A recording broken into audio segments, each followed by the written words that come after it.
नमस्कार दोस्तों, अनसुनी दिव्य कथाएं में आपका स्वागत है। आज हम आपको भगवान श्री कृष्ण और यदुवंश के नाश के बारे में कुछ रहस्यमयी बातें बताएंगे।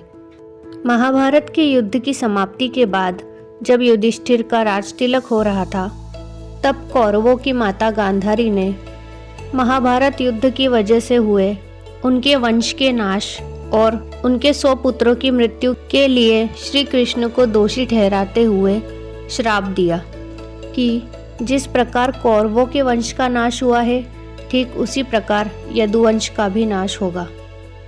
इस श्राप के चलते भगवान श्री कृष्ण द्वारिका लौटकर यदुवंशियों को लेकर प्रभास क्षेत्र में आ गए।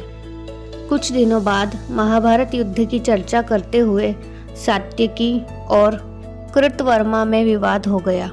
सात्यकी ने गुस्से में आकर कृतवर्मा का सिर काट दिया। इससे उनमें आपसी युद्ध भड़क उठा। वे समूहों में विभाजित होकर एक दूसरे का संहार करने लगे। इस लड़ाई में श्री कृष्ण के पुत्र प्रद्युम्न और उनके मित्र सात्यकी सहित सभी यदुवंशी मारे गए। केवल बब्रू और दारुक ही बचे रह गए थे।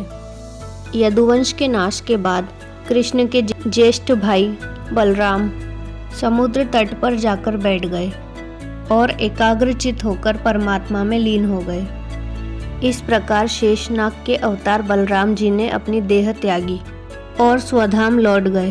बलराम जी के देह त्यागने के बाद एक दिन भगवान श्री कृष्ण पीपल के पेड़ के नीचे ध्यान की मुद्रा में लेटे थे।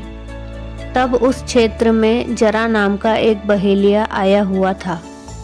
जरा एक शिकारी था और वह हिरण का शिकार करना चाहता था।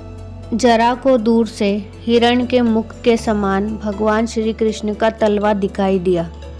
फिर बहेलिये ने बिना कोई सोच विचार किए वहीं से एक तीर छोड़ दिया, जो जाकर सीधा भगवान श्री कृष्ण के तलवे में लगा। फिर जब वह पास गया तो उसने देखा कि यह तीर उसने भगवान श्री कृष्ण के पैरों में मार दिया है। इसके बाद उसे बहुत पश्चाताप हुआ और वह क्षमा याचना करने लगा।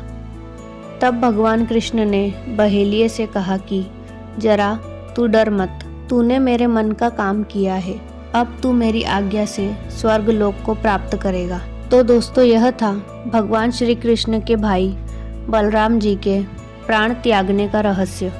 क्या यदुवंश के कुछ लोग अभी भी बचे हुए हैं? इस बारे में जानने के लिए कृपया हमारे चैनल को सब्सक्राइब करें। इसका भाग 2 हम जल्द ही लेकर आएंगे और इस वीडियो को लाइक, शेयर और सब्सक्राइब करना ना भूलें।